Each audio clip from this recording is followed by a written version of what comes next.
Assalamualaikum warahmatullahi wabarakatuh. Selamat pagi teman-teman semua. Pagi, Bu. Yang terhormat Ibu Suyatati selaku dosen pengampu mata kuliah Bina Dini dan Gerak ABK. Kami dari kelompok 1 ingin mempresentasikan hasil observasi kami, yaitu pentingnya pembelajaran bina diri, lebih spesifiknya mengurus diri pada anak autis. Kelompok kami yang beranggotakan saya Sabrina Aisyah Irawan, saya Alika Nabila, saya Riki Misak, Saya Suprapto, saya Manawi. saya Wisintri.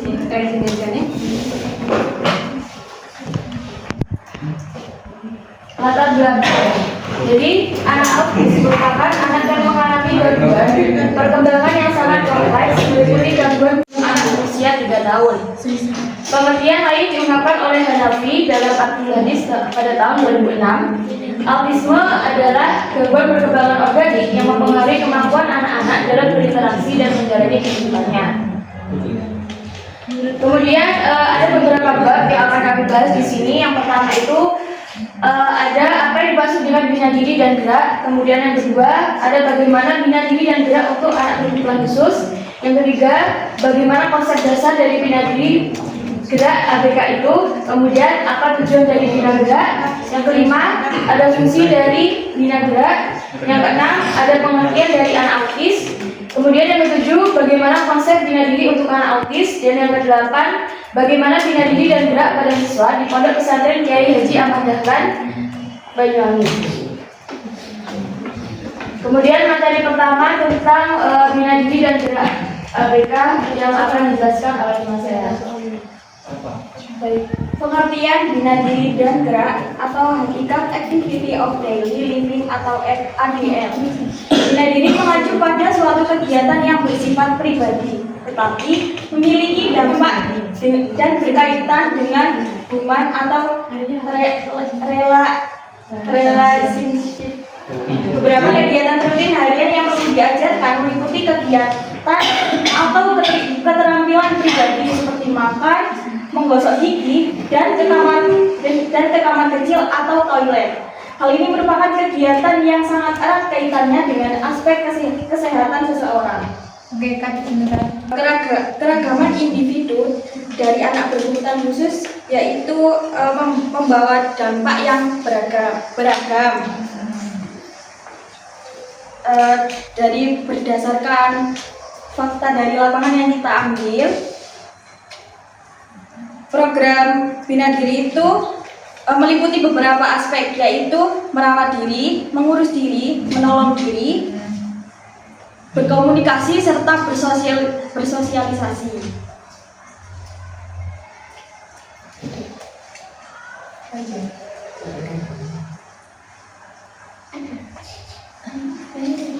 Selanjutnya bina diri bagi ABK yang akan dijelaskan oleh Cinta.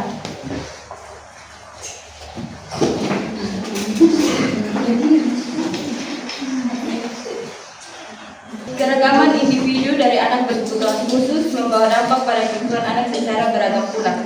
Salah satu kebutuhan ABK yaitu bina diri. Berdasarkan fakta lapangan, tidak semua ABK memerlukan pembelajaran atau pelatihan bina diri. Program bina diri terdapat beberapa aspek, yaitu yang pertama merawat diri, yang kedua mengurus diri, yang ketiga menolong diri, yang keempat berkomunikasi, yang kelima bersosialisasi, dan yang keenam penguasaan pekerjaan. Selanjutnya konsep dasar bina gerak. Yang pertama ada pengertian dari bina gerak sendiri yang akan dijelaskan oleh Ali. Pengertian bina diri dan gerak ABK. Hakikat aktivitas of daily ADL. Konsep dasar bina diri. Istilah aktivitas daily ADL atau aktivitas kegiatan harian yang lebih familiar dalam dunia pendidikan anak berkebutuhan khusus ABK dikenal dengan istilah bina diri. Bina diri mengacu pada suatu kegiatan yang bersifat pribadi tetapi memiliki dampak dan berkaitan dengan human relation. Disebut pribadi karena mengandung pengertian bahwa keterampilan yang pribadi karena mengandung pengertian bahwa keterampilan yang diajarkan atau dilatihkan menyangkut kebutuhan individu yang harus dilakukan sendiri tanpa dibantu oleh orang lain. Bila kondisi memungkinkan, beberapa istilah biasa digunakan untuk menggantikan bina diri, yaitu self health skill atau personal management. Oke, Kak. Suatu kegiatan untuk melatih motorik, untuk melatih perkembangan motorik pada anak yang berkebutuhan khusus. Materi selanjutnya yaitu ada tujuan, bina gerak, dan fungsi dari bina gerak ABK sendiri yang akan dijelaskan oleh Mas Prapto dan Kirana. Oke, di sini saya akan memaparkan secara singkat saja ya, berkaitan dengan apa itu sih, kenapa kok bina gerak itu harus ada dan apa sih tujuannya. Nah, bina gerak sendiri itu sebenarnya memiliki tujuan yang sangat signifikan sih. Contohnya seperti misalkan untuk mengadakan satu program pelatihan, di mana program pelatihan tersebut kan berfungsi bisa ditujukan untuk melatih siswa agar bisa menggerakkan otot-ototnya atau organ tubuhnya. Nah, dari sini bisa diambil suatu pembelajaran bahwasanya program tersebut memang sangat sangat penting untuk dijadikan sebagai suatu tujuan agar siswa tersebut bisa beradaptasi dengan lingkungannya. Jadi seperti itu yang bisa saya paparkan secara singkat. Monggo dilanjutkan. Berikutnya ada fungsi dari bina gerak. Yang pertama, untuk mengembangkan kemampuan badan mengalami kesulitan gerak supaya optimal. Yang kedua, mengembangkan dan melatih siswa secara berkesinambungan supaya mampu mengatasi kebutuhan hidupnya. Yang ketiga, membina siswa agar bisa memahami dan menyadari hubungan antara pelatih guru dan pribadinya dijalin secara kontak langsung.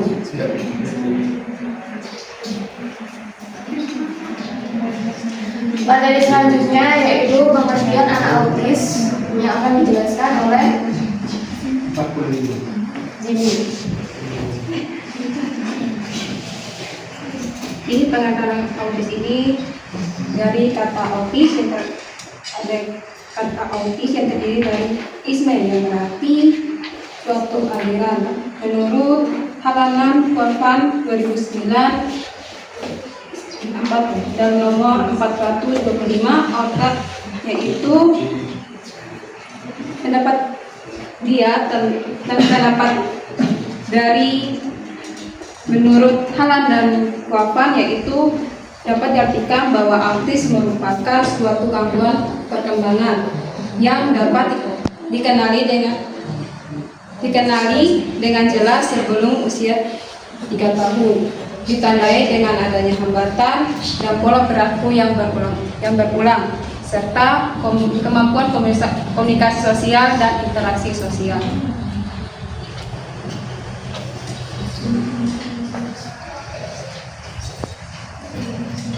Selanjutnya kami akan membahas dari hasil observasi yang Bapak kami lakukan. Untuk profil sekolah sendiri, kami melakukan observasi di salah satu pondok ABK berkebutuhan khusus di Banyuwangi, yaitu Pondok Kiai Haji Ahmad Dahlan. Yang tepatnya beralamatkan di Jalan Singosari nomor 38B, Kelurahan Taman Baru, Kecamatan Banyuwangi dan Kabupaten Banyuwangi.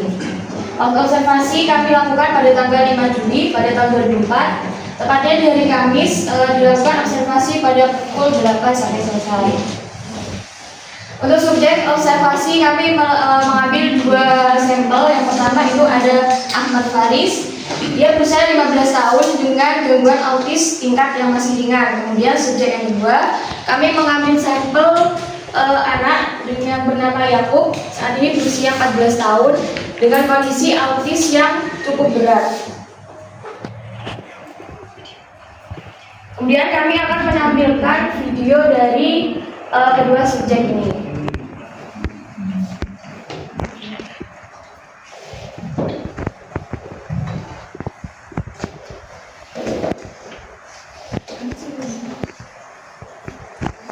3.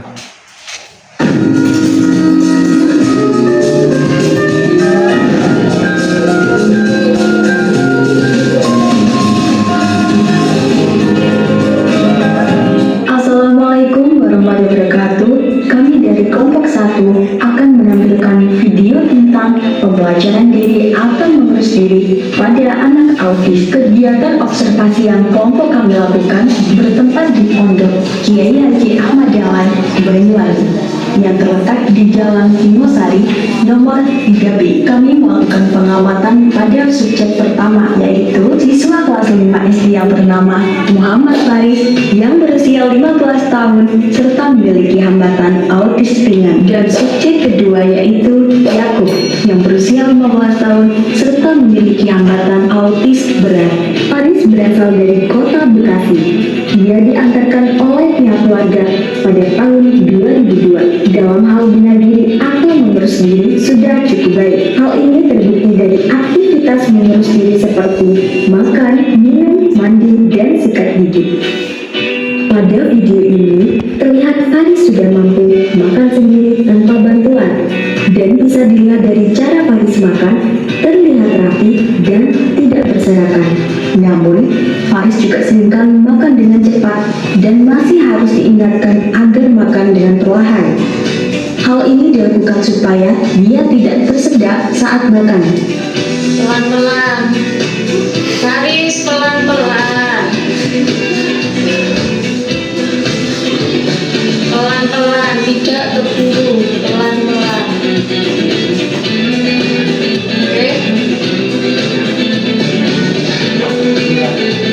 Oke, pelan-pelan. Tidak buru-buru. Satu-satu. Satu-satu, pelan-pelan. Dalam aktivitas memakai baju yang berkancing, Faris masih memerlukan bantuan orang lain dikarenakan gangguan motorik yang dialami oleh Faris.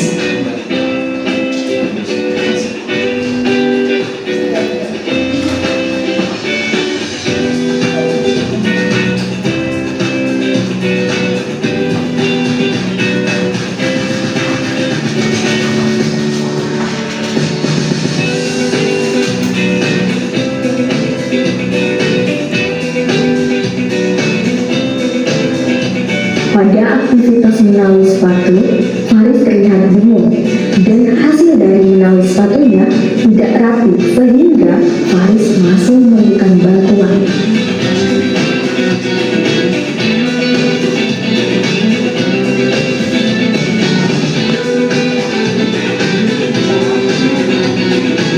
Dan subjek kedua yaitu Yakub. Yakub berasal dari Bali. Ia diantarkan oleh pihak keluarga saat berusia 8 tahun. Kemampuan bina diri Yakub sangat buruk, mulai dari toilet training, memakai baju, makan, dan minum. Yakub masih memerlukan bantuan penuh dari pengasuh pondok.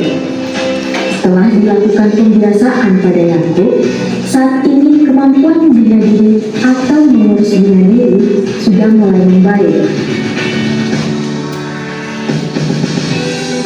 Bisa dilihat dari video tersebut, Yakub masih belum bisa makan sendiri dan masih memerlukan bantuan.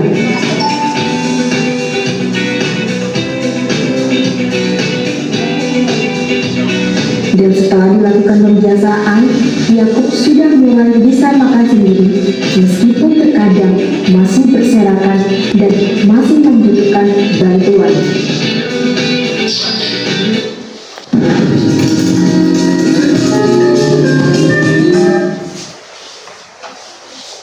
Oke, jadi dari video tersebut, dari subjek pertama, Faris ini mulai datang, itu sudah kemampuan bina dirinya sudah lumayan cukup baik, mulai dari toilet training, kemudian makannya,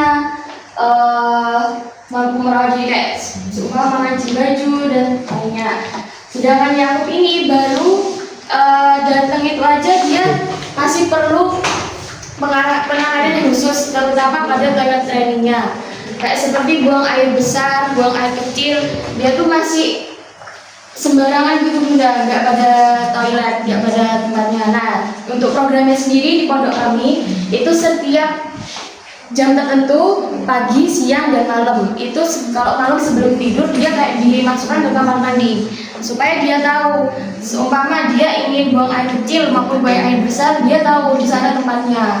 Cuma kita terhalang sama jumlah pendamping yang sedikit. Di sana jumlah pendampingnya cuma 2-3 orang. Jadi dengan jumlah murid yang banyak di sana kurang kurang efisien gitu loh sama jumlah murid-murid di sana. Jadi anak autis kan bina dirinya harus konsisten, harus hari ini misalnya dia dilatih toilet training, besok harus itu juga. Sedangkan kita kehambat sama jumlah pendamping itu tadi. Selanjutnya kesimpulan yang akan dijelaskan oleh Ike. Baik, jadi kesimpulan yang dapat kelompok kami ambil dari materi kali ini adalah pembelajaran bela diri dan mengurus diri itu sangat penting bagi anak autis, dikarenakan itu dapat membantu mereka mengembangkan kemandirian mereka, meningkatkan kualitas hidup mereka, dan mengurangi ketergantungan mereka kepada orang lain. Dengan keterampilan mengurus diri yang baik, itu anak autis dapat melakukan aktivitas mereka sehari-hari dengan lebih mandiri, seperti berpakaian, makan, menjaga kebersihan diri, dan pada akhirnya meningkatkan rasa percaya diri mereka dan interaksi sosial mereka. Sekian dari Oke, Bunda menanggapi ya. Oke, Bunda menanggapi. Yang pertama kali Bunda tanyakan di video itu suaranya siapa? Mbak Rika. Masya Allah, ya, suaranya bagus sekali ya. Jadi di video-video yang dipakai itu juga suaranya Mbak Ika? Tidak semua. Bahkan jadi yang Pak jadi di kesimpulan ini disebutkan di situ bahwa tetapi karena tidak ada peran orang tua, Ya. jadi yang tidak ada peran orang tua yang seperti apa, kemudian yang diharapkan oleh guru dan pihak yayasan tersiapkan. Kemudian di situ juga Bunda Lia tadi makan cemilan ya. Itu cemilan apa itu? Kan dijawab ya, cemilan apa? Dan sebenarnya kan untuk anak autis supaya menterapinya kita ini sukses, kan juga harus ada dietnya ya. Nah, dietnya kan sudah disampaikan oleh Bu ini ya, makannya ya, Anda tahu kan. Nah, itu kenapa? Sepertinya itu tadi makanan kayak micin gitu ya Mas itu ya.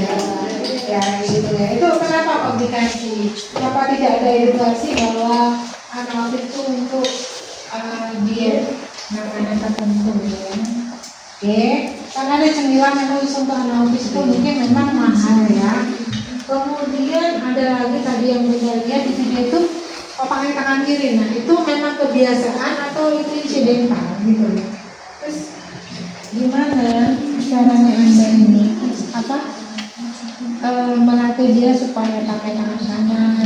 Kecuali kalau tunadaksa ya, bisa tunadaksa tidak punya tangan tinggi misalnya ya, itu tidak punya tangan kanan ya, itu boleh pakai tangan kiri. Nah itu kan memberdayakan kalau orang timur itu apa Mas ya, kesantunan ya Mas ya, seperti itu ya. Kemudian gitu.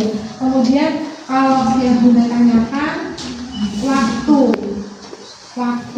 yang dibutuhkan sampai anak itu bisa mandiri. Yang awalnya tadi kan masih dijulang ya, awalnya tadi masih disuapin, itu butuh berapa lama? Oke, itu aja pertanyaan dari Bunda. Mungkin bisa buka sesi pertanyaan satu aja. Dari Menjawab pertanyaan dari Bunda itu apa? terserah, boleh. Yang pertama saya akan menjawab pertanyaan dari Bunda dari peran orang tua sendiri yang ada di kesimpulan tadi.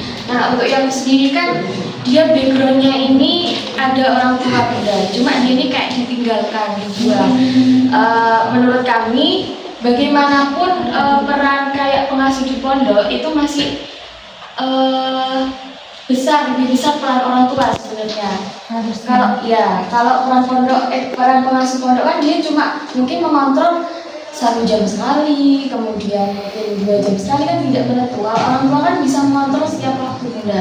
Jadi tingkat konsistennya itu lebih tinggi kalau ada peran orang tua di situ. Sedangkan Yakub ini sendiri tidak mendapatkan peran orang tua tersebut. Jadi untuk bina dirinya sendiri itu kayak cukup sulit untuk kemampuan selanjutnya gitu. Kalau untuk waktunya, Yakub ini dulu masuk awal pada umur usia 8 tahun. Dia bisa bina kayak makan itu cukup lama. Dalam waktu 1 tahun bahkan lebih juga. Iya, dalam waktu 1 tahun. Nah, kalau dari Ciki-Ciki sendiri, ini sebenarnya memang tidak diperbolehkan seharusnya.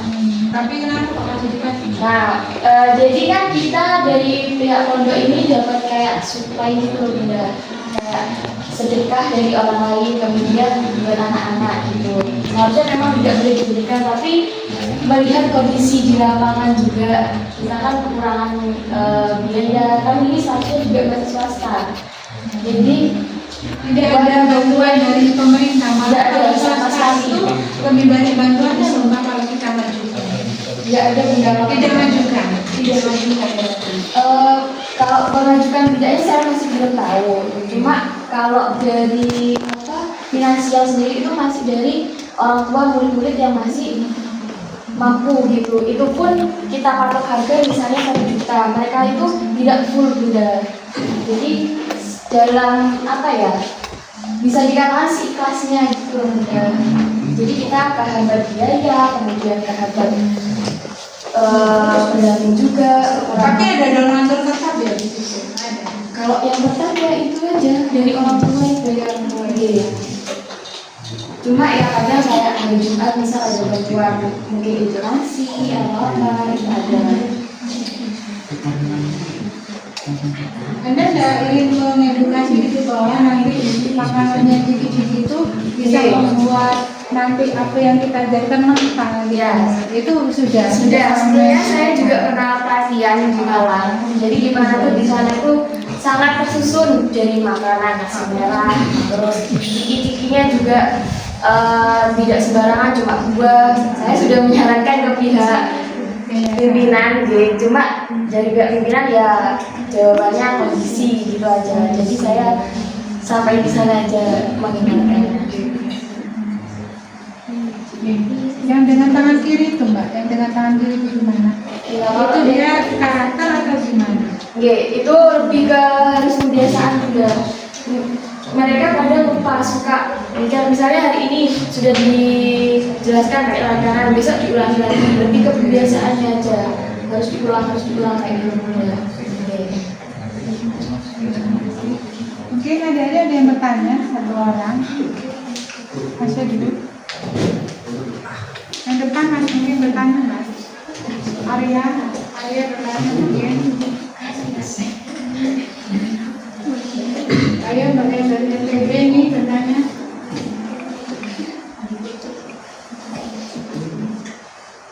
Yang seterusnya ada pertanyaan satu.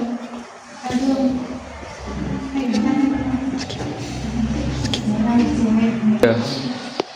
Saya mau nanya, kalau untuk bina gerak dalam pembelajaran untuk Yakub sama Faris bagaimana? Untuk bina gerak dalam Pembelajaran akademik. Nah, kalau akademik sendiri Yakub ini termasuk tergolong cuma mampu rawat gitu. Nah, kalau Faris sendiri dia memang disekolahkan di SLB, sekolah keluar. Dia masih mampu untuk akademiknya. Kalau Yakub dia mungkin lebih difokuskan ke bina dirinya aja Mbak Siva. Itu usianya berapa Mbak? Itu sampai usianya berapa? Usia kognitifnya berapa? Untuk Faris. Iya, yang di sekolah. Ya, kalau untuk Faris sekarang usianya 15 tahun. 15, dia namanya seperti Anak dia sekarang di kelas 5 SD Bunda. 5 SD. Ya. Namanya Untuk membaca sudah bisa, sudah lumayan lancar. Berhitung juga sudah bisa. Cuma berapa? berhitung ini dia 1 sampai 20 mampu. Cuma kalau sudah misalnya kita suruh 2 ditambah 7 gitu, dia sudah tidak mampu, sudah bingung, kebingungan. Berarti kemampuan intelektualnya masih satuan SD ya? Yes. Pas SD.